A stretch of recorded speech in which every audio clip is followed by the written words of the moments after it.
রাসূলুল্লাহ একটু বাড়লেন, গিয়ে দেখলেন একটা লোকের পেট এত বড়, পেটের ভিতরে সাপ বিচ্ছু দৌড়াদৌড়ি করছে। লোকটা উঠছে আবার পেটের উপর পড়ে যাচ্ছে, উঠছে একটু হাঁটছে আবার পেটের উপর পড়ে যাচ্ছে। জিবরাইল আমিন আলাইহিস সালামকে জিজ্ঞেস করলেন, এই লোকটা কে? বলছে এই লোকটা হলো ঘুষখোর। বাংলাদেশে ঘুষখোর বেশি না কম? জয়পুরহাটে বেশি না কম? মধ্যখানে একটা কথা বলি, ডাক্তার ইনু সাহেব, জয়পুরহাটের আলু ব্যবসায়ীদেরকে রক্ষা করেন, কৃষককে রক্ষা করো, দেশ রক্ষা হবে। এত বেশি টাকা খরচ হবে না। 30,000 কোটি টাকা এনেছে, ওখান থেকে 1,000 কোটি টাকা শুধু আলু ব্যবসায়ীদেরকে দিয়ে দাও। সারা দেশের আলু কফি ব্যবসায়ীরা অনেক আনন্দে থাকবে, ঠিক কিনা? এখন একটা কফি ফলাইতে টাকা খরচ হয় 15 টাকা, বেচতেছে কত? আর কৃষি অফিসার গুলো বসে বসে কি করে? কি করে? আসলে হাত পা বেঁধে পিটা। কি ঘোড়ার ডিমের কাজ করস? ডক্টর ইউনূস, এত দুনিয়া ঘুরো, দেখো না তুমি? কৃষকরা যে দেশে উন্নত, সেই দেশ উন্নত। যে দেশে কৃষক উন্নত হবে, ওই দেশ পৃথিবীর শ্রেষ্ঠ দেশ হবে। England, America, Australia, Canada, Japan, আপনার নাম বলেন, you name it, whole Europe. কৃষকরা একটা কিছু কাল্টিভেশন করলে কৃষি অফিসার এসে জিজ্ঞেস করে, how much you spend in your cultivation, আপনি এই চাষের মধ্যে কত টাকা খরচ করেছেন? কৃষক বলবে, আমি 20,000 টাকা আমার কফিতে খরচ হয়েছে। এই নেন, সরকার থেকে আপনাকে 80,000 টাকা দিয়ে গেলাম, আপনার সম্পদটা আমরা নিয়ে গেলাম, আপনি আনন্দে থাকেন। বাস, কৃষকের আর কোনো টিনচা আছে? টেনশন আছে? এখন আমাকে যিনি নিয়ে আসছেন গাড়িতে করে, উনি 2.5 বিঘাতে আলু ফলাইছে, খরচ হয়েছে 80,000, বেচতেছে 35,000। কয়, মামু এমন ব্যবসা করছি, 30 টাকা দিয়ে কিনা 25 টাকা বেচছি মামু। আপনাদের কি কাজ? সরকারি কৃষি অফিসার গুলো এসব ডাটা পাঠাও। দেশের 1000 কোটি টাকা এমনি লুট হয়ে গেছে, ঠিক কিনা? আমার কৃষক যদি এই বছর যদি ভর্তুকি না পায়, আগামী বছর একটা কফি খাবেন 100-200 টাকা করে। একটা কৃষক আর কফি ফলাবে না, ঠিক না বেটি? আলু এখন দাম কম, কত টাকা কেজি? কত? হ্যাঁ, আর বীজ কিনছে কত দিয়া? হ্যাঁ, আল্লাহ আমার কৃষকের উপর তুমি রহম ঢালো। আরো চিৎকার করে বলেন আমিন। সবচেয়ে বেশি আলু হয় কোন এলাকায়? পৃথিবীর সর্বশ্রেষ্ঠ খাবার কি? আলু। আলু খায় না এমন কোন মানুষ পৃথিবীতে নাই। ইউরোপের সবচেয়ে বেশি খায় কি? আলু। বাংলাদেশে বেশি খায় কি? পোলাপানে খায় কি? এই যে চিপস খায়, এগুলো কি? যত রকমের। আমি এক জায়গায় গেলাম ইংল্যান্ডের, তো নাস্তা যেই কয়টা দিল একটাও নাম শুনি না আগে। বলছে কি? Francs fry. ওই যে ফ্র্যাঙ্কস ফ্রাই, সে কত আগের কথা বলছে। এখন আমি কইলাম, কি রে এইটা কি? এরপরে দিল আরো কি কি হাবিজাবি নাম, গিয়ে দেখি যে সব জয়পুরহাটের আলু, এক একটার এক এক নাম, ঠিক না? ঠিক। এই আলু ছাড়া পৃথিবীতে কেউ বাঁচতে পারে? এখন যদি ভর্তুকি দিত, এই 1000 কোটি টাকা আলু ইউরোপে সাপ্লাই দেয়া যেত। কিন্তু কে নিবে খবর? ওনারা আছেন উপদেষ্টারা, গাড়ি একটার পরে একটা নাকি বদলায়। আজকে দেখলাম একটার পরে একটা গাড়ি বদলায়। কি এর গাড়ি বদলায়? মানুষের অল্প দিনে আসছত, একটু সংশোধন করার চেষ্টা কর, একটু কোরআন শরীফ ঢুকিয়ে দে আমাদের স্কুলগুলোতে। আমাদের বাচ্চারা কোনো খোরাক পাচ্ছে না, আমাদের শিশুরা শেষ, ঠিক তো? ঠিক। একটা সালামও শিখে না স্কুলে। এখন ক্লাস 5 এর ছেলে বিড়ি খায়, 6-7 এর ছেলে গাঁজা বেচে। কেন বেচবে না? এদের দোষ না, দোষ ওই বিগত গভর্নমেন্টের, ঠিক না? ঠিক। মাদ্রাসার চেয়ারম্যান দিয়েছে হিন্দু। কই আছেন আপনি? মাদ্রাসা বোর্ডের চেয়ারম্যান কি হিন্দু? টাঙ্গাইল কামেল মাদ্রাসার প্রিন্সিপাল হয়েছে হিন্দু। পিয়ন গেছে প্রিন্সিপালের কাছে, প্রিন্সিপাল কয়ে দিছে হরে হরে ওম শান্তি। পিয়ন দিছে দৌড়, কয় কিরে এটা কি জিনিস, কি সর্বনাশ হয়েছে দেশে। আমাদের এই যে ছোট্ট ছোট্ট শিশুরা, এই শিশুরা প্রত্যেকটা ব্রেনই, ঠিক না বা ঠিক? বিগত 20 বছর সারা দুনিয়ায় কোরআন শরীফে ফার্স্ট হচ্ছে কারা? কারা? স্কুলের ছেলেরা যদি কোরআন পড়তো এদের চেয়ে ভালো রেজাল্ট করতো, ঠিক কিনা? কিন্তু এখন কি করে? এই কোরআনের মাহফিলে দেখেন শিশু বেশি না বুড়া বেশি? আমার শিশু কোমলমতিরা দেখেন 10 থেকে 9, 7, এরপরে উপরের দিকে 25 পর্যন্ত। এরা যদি এখানে না থাকতো কোথায় থাকতো বলেন? বাপ মার মোবাইল নিয়ে এই ডানে ডানে বামে মার, এই মার,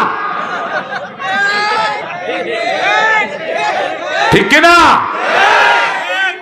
ছেলেদের জীবন শেষ, জীবন শেষ। এখনো সময় আছে ইউনূস, যে কয়দিন থাকো একটা প্রজ্ঞাপন জারি করো, 5 পর্যন্ত ছেলেরা 10 পারা হেফজ করবে। এই ছেলেগুলো হাফেজ হতে বেশি সময় লাগবে না, 2 ঘন্টা পড়ুক। এই ছেলেগুলো 6 মাসে 20 পারা হাফেজ হয়ে বের হবে। এত ট্যালেন্টেড পোলাপান। আমার মোবাইলে একটা ছেলের ছবি এনেছি আমি, সাতক্ষীরা আশাশনী কালীগঞ্জ গিয়েছে, ছেলে এসে কোলে বসে বলেছে, আমি তুমি কি ডা? আমি আপনারে ভালোবাসি, বুঝেছেন? আরে তুমি কি ডা? কয় আমি 9 মাসে কোরআন শরীফ মুখস্থ করে ফেলেছি। একটা অজপাড়া গা, উস্তাদ এসে কাঁদতেছেন, হুজুর এখানে যে কয়টা বাচ্চা দেখতেছেন সবগুলো ব্রেনে, গরিব এলাকা, খেতে পারে না, কিচ্ছু করতে পারে না। একজন বড় পয়সা আলা ওই বাচ্চাগুলো হাতে নিয়েছে, প্রায় 30টা বাচ্চা কোরআন শরীফ মুখস্থ করে ফেলতেছে। আল্লাহ আমাদের সবগুলো বাচ্চাকে আপনি কবুল করেন। আরো চিৎকার করে বলি আমিন। রাসূল দেখলেন ঘুষখোর গুলো পেটের উপর পড়ে যাচ্ছে। ঘুষখোররা আজকের দিনে যত টাকা ঘুষের লেনদেন হয়েছে, এই টাকা যদি চাষিকে দেয়া হয়, চাষির আর কোনো অভাব থাকবে না। প্রতিদিন হাজার হাজার কোটি টাকা বাংলাদেশে ঘুষের লেনদেন হয়, ঠিক না বেটি? এতদিন তো ছিল ডাক ঢোল পিটিয়ে, এখন গোপনে চলতেছে, গোপনে চলতেছে। খাওয়া কিন্তু বন্ধ নাই, খাওয়া বন্ধ নাই। শয়তানগুলো নামাজও পড়ে, আবার মাথায় পাগড়ি দিয়ে কয় কিছু দিলেন না, মনে হয় এর বাপে থুয়ে গেছে এর কাছে। কত নোংরা একটা লোক। তুই ঘুষ খাস তো তোর ঘরে শান্তি আল্লাহ ছিনিয়ে নেবেন। যারা ঘুষ খেয়েছো দুনিয়াও শেষ, আখিরাতও শেষ। হ্যাঁ, ঘুষ যদি খাওয়া উচিত হয় ইমামদের খাওয়া উচিত। ইমামদের মতো কম বেতন দুনিয়াতে আর কারো, কথা বলেন না কেন? একটা অটো চালক দৈনিক 1000 টাকা রুজি করে, কম করে, ঠিক না ঠিক? আর একটা ইমাম সারা মাস শেষে কত পায়? কত? আচ্ছা আর একটু কমা, আচ্ছা 5000ই হলো।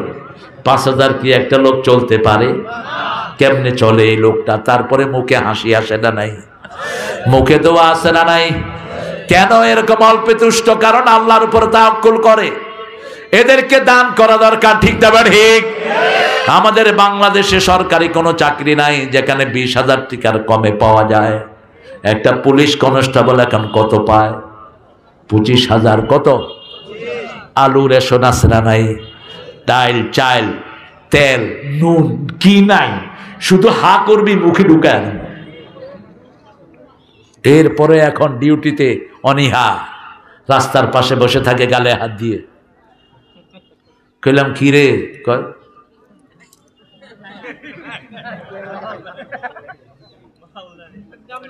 শিক্ষা নিতে পারো না? তোমাদের আগের যে সমস্ত চোরগুলো থানায় নিয়ে মানুষকে পিটায় পয়সা খাইছে, একটাও এখন দেশে নাই, ঠিক না ঠিক? অল্প তুষ্টি আছে, হালাল আছে, যেখানে বরকত আছে।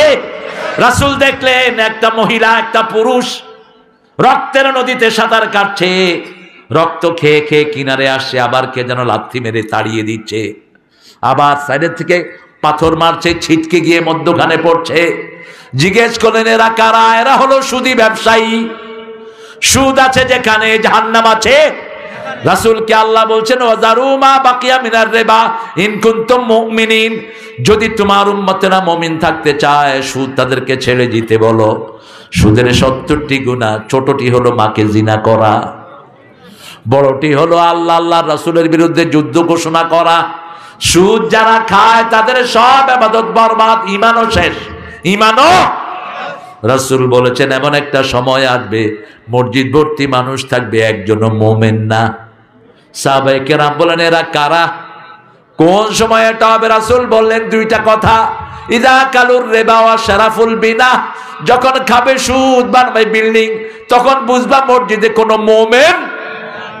আল্লাহ আমাদেরকে সুদ মুক্ত জীবন দান করেন, সুদের যার যা আছে ছেড়ে দেন। আল্লাহ বলছেন ইয়ামহাকুল্লাহুর রিবা ওয়া ইউরবিস সাদাকাত, আমি নিজে সুদকে ধ্বংস করে দেই। সেই আল্লাহর হাবিব সাল্লাল্লাহু আলাইহি ওয়াসাল্লাম এবারে জান্নাতে ঢুকলেন। জান্নাতে ঢুকলেন, দেখলেন একটা গাছ লাগানো হলো, গাছটা বড় হলো, ফল ধরলো, খাওয়া শুরু হলো। রাসূলকে বলা হলো এই গাছটা হলো জিহাদ। এই গাছটা কি? জিহাদ যারা করে তাদেরকে এত তাড়াতাড়ি রেজাল্ট দিবেন কে? রাসূল দেখলেন একটা সুন্দর বিল্ডিং, এত সুন্দর বিল্ডিং রাসূল জীবনে দেখেন নাই। জিবরাইল আমিন আলাইহিস সালামকে জিজ্ঞেস করলেন এত সুন্দর বিল্ডিং কার জন্য আল্লাহ বানিয়েছেন? রাসূল সাল্লাল্লাহু আলাইহি ওয়াসাল্লামকে বলা হলো ওমর ফারুকের জন্য আল্লাহ এত সুন্দর বিল্ডিং বানিয়েছেন। কোন ওমর? যে ওমর চিকিৎসার পয়সা পায়নি, নামাজে দাঁড়িয়েছেন। আবু লুলু ইহুদির বাচ্চা তাকে ছুরি মেরে দিয়েছে পেটের ভিতরে। ওই ছুরি আহত হয়ে কিছুদিন পর তিনি দুনিয়া থেকে বিদায় গ্রহণ করলেন। বিদায়ের আগে মা আয়েশাকে ডেকে বললেন, ও আব্দুল্লাহ ইবনে ওমর, মায়ের কাছে যাও, সারা জীবন রাসূলের সাথী ছিলাম, এখন রাসূলের কবরটা মা আয়েশার ঘর, এক পাশে আবু বকর শোয়া, আরেক পাশটা খালি। মা আয়েশাকে বলো ওনার ঘর যদি উনি দয়া করে আমাকে দেয়। মা আয়েশা চিন্তায় পড়ে গেলেন। তিনি বললেন এটা রেখেছি আমার জন্য, যেহেতু আমিরুল মুমিনিন চেয়েছেন আমি তাকে দান করে দিলাম। আরো আস্তে সুবহানাল্লাহ। এবার ওমর ফারুক ছেলেকে বললেন, শোনো বাবা, আমি মারা যাওয়ার পরে আবার জিজ্ঞেস করবা মা আয়েশাকে, জিজ্ঞেস করবা তিনি দিয়েছেন কিনা, যদি দেয় ওখানে আমাকে মাটি দিবা, আর যদি না দেয় মরুভূমির কোনো জায়গা আমাকে ফেলে দিও। কারণ এখন হয়তো আমি আমিরুল মুমিনিন এই ভয়ে তিনি আমাকে দিয়েছেন, কিন্তু মৃত্যুর পরে আমার ওটা চেঞ্জ হতে পারে। মা আয়েশা যতদিন ওমরের কবর হয়নি ততদিন ওই কবর দেখতে যেতেন। ভিতরে সামিয়ার বাফ, সামিয়ার কে? বাফ। এমনি তিনি চলে যেতেন। কিন্তু যেদিন থেকে ওমরের কবর ঢুকলো সেই দিন থেকে পর্দা ছাড়া তিনি আর সেখানে যান নাই। মৃত্যুর পরেও কিভাবে তারা পর্দা অনুসরণ করতেন। রাসূল 12টা জিনিস নিয়ে আসলেন মেরাজ থেকে। কয়টা? আরো চিৎকার করে বলেন। প্রথম আনলেন পিতামাতার হক, আল্লাহর হক, পিতামাতার হক। আল্লাহর হক শিরক করা যাবে? পিতামাতার হক আল্লাহর ইবাদতের পরেই খেদমত করতে হবে কার? মায়ের। মায়ের মায়ের কয়বার? মধুর আমার মায়ের হাসি চাঁদের মুখে ঝরে, মাকে মনে পড়ে আমার, মাকে মনে পড়ে। প্রদীপ হয়ে মোর শিয়রে কে জেগে রয় দুঃখের ঘরে, সেই তো আমার মা, সেই তো আমার মা। বিশ্বভুবন মাঝে তাহার নেই কো তুলনা। ঠিক না? কিন্তু আমরা মায়েদের থেকে যৌতুক খাই। যৌতুক জয়পুরহাটে নাই? বেশি না কম? যৌতুক খেয়েছো তোমার চরিত্র শেষ। যৌতুক খেয়েছো হিন্দু হিসাবে উঠবা কিয়ামতের ময়দানে। যৌতুক খেয়েছো ওই মেয়ে মাফ না করলে আল্লাহ তোমারে মাফ। যৌতুক তো দূরের কথা, মেয়েকে বলা যাবে না 10 জনকে 20 জনকে খাওয়াতে হবে, এটা দাবি করো হারাম। একজন নবী নাই যিনি মহারানা আদায় না করে বিয়ে করেছেন, একজন নবীও নাই। রাসূল 11টা বিয়ে করেছেন, প্রত্যেকটাতে আগে কি দিয়েছেন? মহারানা। মা খাদিজাকে বিয়ে করেছেন, 19টা উট দিলেন। কয়টা? 19টা ওট দিয়ে তারপরে বলেছেন কবুল। তারপরে কি? কারণ আগে তো মোহরানার কথা হয়। রাসূলের কাছে এক মেয়ে সাহাবী এসে বলছেন, ইয়া রাসূলুল্লাহ জাওয়াজনি, ম্যারি মি। মহিলা সাহাবী এসে বলছেন, রাসূল আমাকে বিয়ে করেন। পৃথিবীর সবচেয়ে লজ্জাশীল মানুষ ছিলেন রাহমাতাল লিল, কখনো উপর দিকে তাকাতেন না, নিচের দিকে তাকিয়ে থাকতেন। রাসূল চুপ করে বসে আছেন, ওই মহিলা আবার বলছে আমাকে বিয়ে করেন। একজন গরিব সাহাবী এসে বলছেন, হুজুর আপনি না করলে আমারে করায় দেন। গোলাপান কি খুশি হয়েছে। রাসূল মুখ উঠালেন, উঠে বলছে, এই মোহরানা আছে? কয় না। কাজা মোহরানার পয়সা নিয়ে আসো, যাও। আলীর প্রস্তাব আসলো, প্রস্তাবক হলেন আবু বকর সিদ্দিক। আর এখন ছেলেটা কি করে? একজন লোকের মেয়েকে ভালো লেগেছে, রাস্তায় ওই লোকের ধরে কয়, আপনার মাইয়ারে আমি ভালোবাসি। বেয়াদব, অভদ্র, অসভ্য, 3টা শব্দ ব্যবহার করলাম। তোমার কোন মেয়েকে ভালো লাগতেই পারে, তোমার আব্বাকে দিয়ে অথবা তোমার মামাকে দিয়ে ওর বাপকে প্রস্তাব পাঠাও, ঠিক কিনা? আবু বকর রাদিয়াল্লাহু আনহু জান্নাতি মানুষ, ওতাকার মানুষ। রাসূলের শ্বশুর আলী কাকে ধরলেন দেখেন। আলী গিয়ে বলছে, আবু বকর আপনি চিনেন আমাকে, রাসূলের ঘরে রান্না না হলে আমার খাওয়া জোটে না, আমি যুদ্ধ করতে পারি, আপনি একটু ফাতেমার ব্যাপারে। আবু বকর বুঝলেন, ঠিক আছে তুমি চিন্তা করো না, আমি এখনই যাচ্ছি। যাওয়ার সাথে সাথে বললেন, ইয়া রাসূলুল্লাহ সাল্লাল্লাহু, আপনার মেয়ে জান্নাতের রমণী, তার জন্য আরেকজন যুবক প্রার্থী আছেন। যুবকের নাম হলো আলী। কি নাম? আলী। সাহাবীদের মধ্যে ব্রেনী, অনেক বড় যোদ্ধা। এত বড় যোদ্ধা খয়বর দুর্গকে এক হাত দিয়ে টেনে নিয়ে এসেছেন। খয়বর দুর্গ প্রায় 200 মণ ওজন, এমনি টান দিছে হাতে। খয়বর দুর্গের যখন গেট আলী হাতে নিয়ে এসেছেন, ইহুদিরা সব ভাগছে, থাকার কোনো উপায়।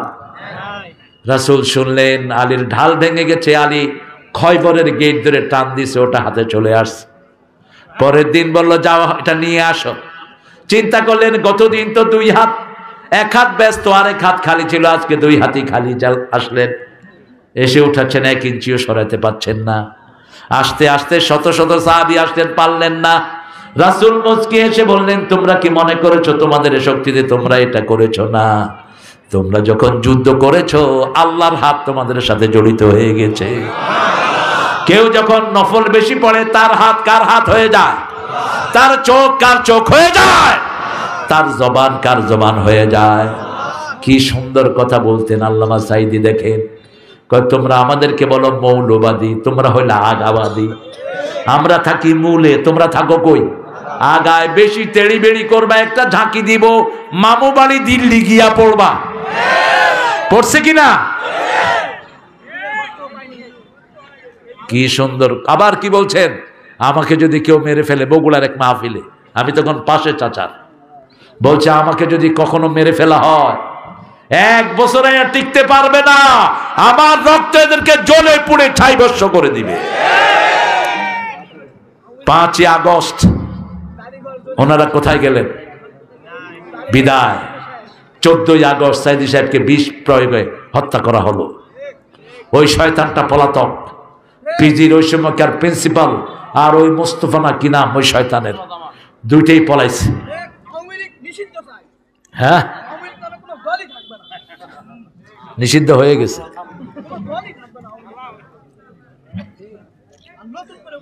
আল্লাহর কাছে চাই আমরা কারো উপরে জুলুম করব না, ঠিক না ঠিক? ইসলাম আছে যেখানে শান্তি আছে সেখানে ইসলাম নাই, যেখানে শান্তি নাই। রাসূল সাল্লাল্লাহু আলাইহি সাল্লাম কি সুন্দর সমাজ গড়লেন। 5টা জিনিস দিলেন। কয়টা? অন্ন, বস্ত্র, শিক্ষা, চিকিৎসা, বাসস্থান। এই 5টা জিনিস দিলেন মানুষকে। আর বললেন মদিনায় যারা ঢুকবে এই 5টা জিনিস তাদের জন্য ফ্রি করে দিলাম। আমরা আগামী দেশ চাই এই 5টা জিনিস ফ্রি, ঠিক না ঠিক? এখানে সব দলের লোকেরা থাকবে। আল্লাহর সূর্য যেমন সবাইকে সমানভাবে আলো দেয়, আল্লাহর আইনও সবাইকে সমানভাবে শান্তি দিবে, ঠিক না ঠিক? ইসলাম আছে যেখানে শান্তি আছে মসজিদে গেলে শান্তি আছে না নাই? সে আল্লাহ বলছেন নিরনিয়াহু মিন আয়াতিনা ইন্নাহু হুয়াস সামিউল বাসীর। আমার নিদর্শনগুলো দেখালাম। দেখলেন রাসূল জান্নাত হেঁটে হেঁটে দেখছেন, জান্নাতের বিল্ডিং গুলো দেখছেন। হঠাৎ করে রাসূল একটা জিনিস নোটিশ করলেন। রাসূলের সামনে দিয়ে হাঁটছেন বেলাল। কে হাঁটছেন? বেলাল। আপনার ছেলে যদি আপনার পাশে হাঁটে, আপনি পায়ের আওয়াজ দেখে বুঝবেন না? অথবা আব্বা যদি হেঁটে আসে, পায়ের আওয়াজ দেখে সন্তান বুঝে। রাসূল আসলেন মেরাজ থেকে, এসে বেলালকে ডাকলেন, ও বেলাল, আমি জান্নাতে যতবারই হেঁটেছি আমার মনে হয়েছে আমার সামনে দিয়ে তুমি হাঁটতেছো। কি আমল তুমি করো বেলাল? বেলাল রাদিয়াল্লাহু আনহু বললেন, কি আমল করি জানি না। বেলালের মতো গরিব একজন মক্কায় ছিল না, ঠিক না ঠিক? বেলাল বলছে, ওযু করলেই আমি 2 রাকাত নামাজ পড়ি। কয় রাকাত? 2 রাকাত নামাজ পড়ি। ইয়া রাসূলুল্লাহ, আমরা শুধু জুমার দিন পড়ি, আমরা আজকে থেকে শপথ করব ওযু করলেই কয় রাকাত? 2 রাকাত। তাহলে আমাদের আওয়াজও শোনা যাবে কোথায়? জান্নাতে। আল্লাহ কবুল করেন। রাসূল 51 রাকাত শুধু নফল পড়তেন, রাতে পড়তেন 8 রাকাত, বিতের পড়তেন 3 রাকাত। 8 আর 3 কত? 11। নফল আমরা সুন্নত পড়ি 12 রাকাত, রাসূল পড়তেন 16 রাকাত। আমরা আসরের সুন্নত পড়ি না, রাসূল সেটাও পড়তেন। আর বলতেন, মান সাল্লা আরবাআন কাবলাল আসর লা ইউল জান্নাত। আসরের 4 রাকাত সুন্নত যারা পড়ে তাদেরকে জাহান্নাম স্পর্শ করবে না। তাহলে 11 রাকাত আর 17 রাকাত কত হলো? 16 রাকাত। কত হলো? 27। কত? সকালে ইশাকের নামাজ পড়তেন 4 রাকাত, দোহা পড়তেন 4 রাকাত, সালাতুল আওয়াবন পড়তেন 4 রাকাত, সালাতুল হাজত পড়তেন 4 রাকাত, সালাতুল ইস্তিখারা পড়তেন 4 রাকাত, সালাতুল কুসুফ পড়তেন 4 রাকাত। এরপরে আরো বলবো, এরপরে পড়তেন সালাতুল ইস্তিসকা, বৃষ্টির নামাজ। কিসের নামাজ? যখন সূর্যগ্রহণ হতো রাসূল দাঁড়িয়ে যেতেন নামাজে। আসমা বিনতে সিদ্দিকা তিনি বলছেন, রাসূল একদিন সূর্যগ্রহণের নামাজ শুরু করলেন, লম্বা নামাজ। আমি দাঁড়াতে দাঁড়াতে অজ্ঞান হয়ে গেলাম। লোকজন আমার মুখে পানি ছিটা দিল, আমার জ্ঞান ফিরে আসলো। আমি দেখলাম রাসূল তখনও পড়ছেন। রাসূল পড়তে পড়তে সামনের দিকে এরকম করতেছেন। বারা ইবনে আযিব থেকে তিরমিজির সহিহ হাওলা। আমি নামাজ শেষ করলাম, সাহাবায়ে কেরামও শেষ করলেন। রাসূল নামাজ পড়তে পড়তে সূর্যকে আল্লাহ মুক্ত করে দিলেন। রাসূল যখন বৃষ্টির জন্য নামাজ পড়তেন, রাসূলের নামাজের ভিতরে বৃষ্টি নাজিল করে দিতেন কে? এরকম করে হাত তুলতেন, এই হাতের তালুটা বৃষ্টিতে ভিজে যেত। রাসূল সাল্লাল্লাহু আলাইহি ওয়াসাল্লামকে সাহাবায়ে কেরাম বলছেন, ইয়া রাসূলুল্লাহ, আপনি এমনি করে সামনের দিকে কি হাতিয়েছেন? রাসূল সাল্লাল্লাহু আলাইহি ওয়াসাল্লাম বলছেন, আমি যখন নামাজে দাঁড়ালাম, কেরাত পড়তে পড়তে আল্লাহ আমাকে জান্নাতে নিয়ে গেলেন। আমি দেখলাম জান্নাতের ফল কুতুফুহা দানিয়া, জান্নাতের আঙ্গুরগুলো ঝুলে আছে, আমি ধরতে গিয়েছি। আল্লাহ বললেন, এখন না, মৃত্যুর পরে আমি তোমাকে জান্নাত দিয়ে দিব। যারা আল্লাহকে রব মানে তাদেরকে 6টা পুরস্কার দান করবেন কে? 3টা দুনিয়ায় আর 3টা জান্নাতে, 3টা আখিরাতে। আল্লাহ বলছেন, ইন্নাল্লাযীনা ক্বালু রাব্বুনাল্লাহ, আমরা নামাজ পড়লেই রব বলি কাকে? রাব্বানা লাকাল হামদ। রাসূল বলেন, যারাই বলে রাব্বানা লাকাল হামদ তাদের জীবনের গুনাহ মাফ করে দেন কে? সুম্মা ইসতাকামু, এরপরে যদি এই রবের আইনের উপরে থাকো, রবের শিক্ষা ছাড়া কারো শিক্ষা মানি, রবের আইন ছাড়া কারো আইন মানবো না। এরপরে যদি রবের উপরে থাকো, তাতানাজ্জালু আলাইহিমুল মালায়েকা, ফেরেশতা নাজিল করবেন কে? আল্লাহ তাখাফু, ফেরেশতা কানে কানে বলবে, পৃথিবীর যত লোক তোমাকে ভয় দেখাক, কোন ভয় তুমি পাবা না, তোমাকে হেফাজত করবেন কে? ওয়ালা তাহজানু, কোন দুশ্চিন্তা তার থাকবে। আবশিরু বিল জান্নাতিল্লাতী কুনতুম তুআদুন, তাকে জান্নাতের খবর দিচ্ছেন কে? নাহানু আউলিয়াউকুম ফিল হায়াতিদ দুনিয়া ওয়া লাকুম ফিহা মা তাশতাহি আনফুসুকুম, মৃত্যুর পরে আপনার বন্ধু হবেন কে? অনেক লম্বা হাদিস, সে লম্বা হাদিসে আমি যেতে পারবো না, কারণ আমাকে ছেড়ে দিতে হবে আপনাদের। কতক্ষণ হলো সময় দেখেন তো?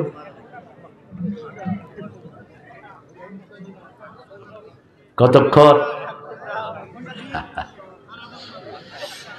হ্যাঁ, আর 10 মিনিট চালাবো ইনশাআল্লাহ। এখন তো ইউটিউবের হুজুররা তো মাশাআল্লাহ 45 মিনিটে দোয়া শেষ করে ফেলে মাহফিল। আমি ধমকাইছি কয়েকটাকে। হ্যাঁ ইনশাআল্লাহ 1.5 ঘন্টা। হ্যাঁ ঠিক আছে, ঠিক আছে। তোমরা খুশি? হ্যাঁ, আমার ওখানে যেন ডিস্টার্ব না হয়। হ্যাঁ, আরেকজনের হক নষ্ট করা যাবে? যাবে না। আপনাদের হক নষ্ট করা যাবে না। আমাকে বলছে 1 ঘন্টা, আমি 1 ঘন্টা পার করে ফেলছি। রাসূল সাল্লাল্লাহু আলাইহি ওয়াসাল্লামের একজন আনসারী মারা গেলেন। কি মারা গেলেন? আনসারী। রাসূল মাটি যেখানে খুঁড়তেছে ওখানে এসে বসে পড়লেন। ওখানে বসে রাসূল কাঁদছেন। কাঁদতে কাঁদতে রাসূলের চোখের পানি ঝরছে, দাড়ি মোবারক ভিজে যাচ্ছে, মাটিও ভিজে গেছে। কে কাঁদছেন? যার কোনো গুনাহ নাই, সবগুলো জান্নাত যার জন্য ওয়াকফ করা, তিনি কাঁদছেন। রাসূলকে সাহাবায়ে কেরাম জিজ্ঞেস করলেন, ইয়া রাসূলুল্লাহ এত কাঁদছেন আপনি? বলছেন, শুনো আমি যা জানি তোমরা যদি তা জানতে, লাদাহাকতুম কালিল ওয়া বাকাইতুম কাসীর, তোমরা কম হাসতে বেশি কাঁদতে। এই জায়গাটা সবার জন্য হবে, ঠিক না ঠিক? এই কবর সবার জন্য হবে। তবে শুনো, যারা মুমিন তাদের মৃত্যুর 6 মাস 7 মাস আগ থেকে ফেরেশতা তার কানে কানে বলে, তুমি চিন্তা করো না, তোমার জন্য জান্নাতের রুমাল নিয়ে ফেরেশতারা আসবে, তোমার প্রাণ বের হতে কোনো কষ্ট হবে না। ওই যে আল্লাহ বলছেন সূরা সাফফাত, তাতানাজ্জালু আলাইহিমুল মালাইকা, তুমি কষ্ট পেও না। যখন মৃত্যুর দিনটা ঘনিয়ে আসে, রাসূল বলছেন জান্নাত থেকে 2 লাইন ফেরেশতা আসে। কয় লাইন? 2 লাইন ফেরেশতা এসে মাদ্দা বাসারি, তার চোখের সীমা যদ্দূর, এত সীমায় তারা বসে যায়। হাতের মধ্যে জান্নাতের খুশবুদার রুমাল, ওই খুশবু সারা পৃথিবী ছড়িয়ে পড়ে। তার জান যখন বের হওয়ার সময় হয়, মালাকাল মউত হাজির হয়। জানটা বের করে কেমনে আল্লাহ বলছেন সূরা নাজিয়ার ভিতরে, ওয়ান্নাজিআতে, পড়েন, ওয়ান্নাজিআতে গারকা ওয়ান্নাশিতাতে নাশতা ওয়াসসাবিহাতে সাবহা ফাসসাবিকাতে সাবকা ফালমুদাব্বিরাতে আমরা। আল্লাহ বলছেন মুমিনের জান কবজ হবে। এই যে বোতলের ভিতরে যদি পানি ঢুকান, পানি যদি ভরে যায়, পড়তে কি কোনো কষ্ট হয়? আস্তে করে পড়ে যায়। সিপি যখন লাগান, ঠিক পানি যেরকম কষ্ট হয় না সিপি লাগাতে, এরকম ভাবে মুমিনের জানটা বের করে আনা হবে। আল্লাহ আমাদের সবাইকে মুমিন হিসাবে কবুল করেন। আরো চিৎকার করে বলেন আমিন। ওয়ান্নাজিআতে গারকা, আর কাফেরের অন্তর কলিজা বের হওয়ার সময় রাসূল বলছেন, এক বর্ণনায় কয়েক হাজার বর্ষি, বর্ষি বলে তো মাছ ধরে যে, এই বর্ষি যদি শরীরে লাগায় টান দেওয়া হয় কেমন লাগবে? টেনে হিসে প্রত্যেকটি পশমের গোড়া থেকে তার জান বের করা হবে। বিকট চিৎকার করবে, ওই চিৎকার লা ইয়াসমাউহা ইল্লা সাকালাইন, ইয়াসমাউ কুল্লা ইল্লা সাকালাইন। রাসূল বলছেন মানুষ আর জিন ছাড়া ওই চিৎকার সমস্ত প্রাণী শুনতে পায়। আল্লাহ আমাদেরকে হেফাজত করেন, আমরা যেন মুমিন হিসাবে আল্লাহর কাছে যেতে পারি। বলেন আমিন। যখনই তার রূহটা কবজ হবে, হওয়ার পরে ওই রেশমি রুমালে পেঁচায় ফেরেশতারা আকাশের দিকে নিয়ে যায়। সারা দুনিয়ায় তার খুশবু ছড়িয়ে পড়ে। ফেরেশতারা বলতে থাকে মারহাবান বিকুম, ও ফেরেশতারা কার রূহ নিয়ে এসেছো? এত সুঘ্রাণ, সুঘ্রাণ ছড়িয়ে পড়ে সারা দুনিয়া ব্যাপী। আস্তে আস্তে তার রূহটা উপরের দিকে নিয়ে যাওয়া হয়। প্রথম আকাশ, দ্বিতীয় আকাশ, তৃতীয় আকাশ, চতুর্থ, পঞ্চম, সপ্তম। সপ্তম আকাশে নেয়ার পরে আল্লাহ বলেন, আমার এই নেককার বান্দার রূহ ইল্লিনের মধ্যে লিখে দাও। রাসূল একটা দোয়া শিখাতেন, পড়েন আল্লাহুম্মা ইন্নী আউযু বিকা মিন আযাবিল মাউত ওয়া ফিতনাতিল মাউত, মিন আযাবিল কবর ওয়া ফিতনাতিল কবর, মিন আযাবি নারে জাহান্নাম ওয়া মিন ফিতনাতি মাসিহিদ দাজ্জাল। ইমামরা বলছেন এটা কমসে কম 3 বার পড়বেন দৈনিক। কয়বার শুনতেছেন আপনারা? কোথায় আপনারা শুনছেন? পড়েন আল্লাহুম্মা, হে আল্লাহ আপনার কাছে আশ্রয় চাই, মৃত্যুর কষ্ট থেকে, মৃত্যুর ফিতনা থেকে, কবরের কষ্ট থেকে, কবরের ফিতনা থেকে, জাহান্নামের কষ্ট থেকে, দাজ্জালের ফিতনা থেকে। বাংলায় বলতে পারবেন না? বাংলায় বলবেন। বাংলায় বললে কবুল করবেন কে? রাসূল সাল্লাল্লাহু আলাইহি সাল্লাম বললেন, এরপরে যখন তার শরীরে রূহ ফুঁকে দেয়া হবে, তার কবরে সুন্দর একটা বালক আল্লাহ দান করে দিবেন। ওই ছেলের নাম হবে রোম্মান। কি নাম? রোম্মান। সুন্দর ফুটফুটে শিশু। ওই কবরের মুর্দা, মুমিন মুর্দা জিজ্ঞেস করবে, তুমি কে? বলছে, আমি তোমার সালাত, আমি তোমার যাকাত, আমি তোমার ভালো ব্যবহার, আমি তোমার লোকদের সাথে সুন্দর লেনদেন, আমি তোমার বিবির সাথে সুন্দর আচরণ করা, বিবিকে মোহরানা দেয়া। তুমি কে? আমি তোমাকে সঙ্গ দিতে এসেছি যাতে কবরে তুমি ভয় না পাও। আল্লাহ আমাদের সবাইকে মুমিন হিসাবে কবুল করেন। কি হয়েছে? এর মধ্যে চলে আসবে দুইজন সুন্দর ফেরেশতা। দেখেই মুর্দার মন খুশি হয়ে যাবে। একজনের নাম মানকির, আরেকজনের নাম নাকির। রাসূল বলছেন, উপরে তার আত্মীয় স্বজন যাওয়ার স্যান্ডেলের আওয়াজ শোনা যাবে। এই অবস্থায় ফেরেশতা এসে তাকে বসাবে। বসিয়ে জিজ্ঞেস করবে, মার রব্বুক, তোমার রব কে? মুমিন বলবে, আলহামদুলিল্লাহি রাব্বিল আর রহমানির রহিম। কথায় বার্তায় আমরা সব সময় কি পড়ি? আলহামদুলিল্লাহ। এবার জিজ্ঞেস করা হবে, তোমার নবীকে? মুমিন পড়বে, আল্লাহুম্মা সাল্লি আলা।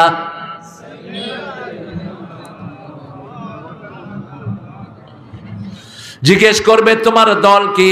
সে বলবে, আল ইসলামু নূরুন আল কুফরু জুলমাতুন। ওযুর সময় আমরা পড়ি কি পড়ি না? বাস তার জন্য আল্লাহর পক্ষ থেকে আওয়াজ আসবে, মাদ্দা বাসারিহি, তার দৃষ্টি যতটুক যায় এতটুক কবর প্রশস্ত করে দাও, তার গায়ে বেহেশতের পোশাক পরিয়ে দাও, বেহেশতের সাথে তার দরজা খুলে দাও। তাকে বলা হবে নুমকা নৌমিল উরুস, বাসর ঘরে জামাই যেরকম ঘুমায় তুমি কবরে এরকম ঘুমাও। আল্লাহ আমাদের সবাইকে এই শ্রেষ্ঠ নজিজ আপনি দান করে দেন, আমাদেরকে মুমিন হিসাবে কবুল করেন। আর যেই লোকটা কাফের হবে, নামাজ পড়ে নাই, রোজা রাখে নাই, হজ করে নাই, যাকাত দেয় নাই, বিবিকে মেরেছে দিন রাত, বিবির থেকে যৌতুক খেয়েছে দিন রাত, এরকম বেয়াদব আছে না নাই? প্রস্তুত থাক সেই দিনের জন্য। ফেরেশতা এসে তোকে এত জোরে চাপ দিবে, বলে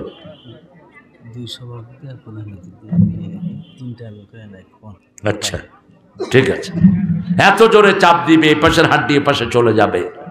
দেখবে কবরে দুর্গন্ধযুক্ত একটা শিশু, বলবে তুমি কে? বলবে আমি হলাম তোমার বেনামাজি, আমি হলাম তোমার গাঁজা খাওয়া, বোর সাথে দুর্ব্যবহার করা, যৌতুক খাওয়া, আমি তোমাকে কবরে শাস্তি দিতে এসেছি। মানকির নকির আসবে, কালো চোখ, নীল চোখের কথা এসছে কোন কোন বর্ণনায়, পা পর্যন্ত চুল ঝুলানো, এত বিৎখুটে চেহারা, দেখে চিৎকার করতে থাকবে কাফের। বলবে মার রব্বুক, বলবে হা লা আদ্রি লা আদ্রি লা আদ্রি, আমি জানি না, আমি জানি না। জিজ্ঞেস করবে তোমার দিন কি? আমি জানি না। জিজ্ঞেস করবে তোমার নবীকে? আমি জানি না। সাথে সাথে আওয়াজ আসবে আলবিসু লিবাসান নার, তাকে জাহান্নামের পোশাক পরিয়ে দাও, জাহান্নামের বিছনা তার কবরে বিছিয়ে দাও, জাহান্নামের সাথে তার দরজা খুলে দাও। আল্লাহ আমাদেরকে এই জাহান্নাম থেকে আপনি বাঁচিয়ে দেন। প্রত্যেক দিন পড়বেন 7 বার, পড়েন আল্লাহুম্মা আজিরনা মিনান নার, আল্লাহুম্মা আজিরনা মিনান নার। কমসে কম কয়বার?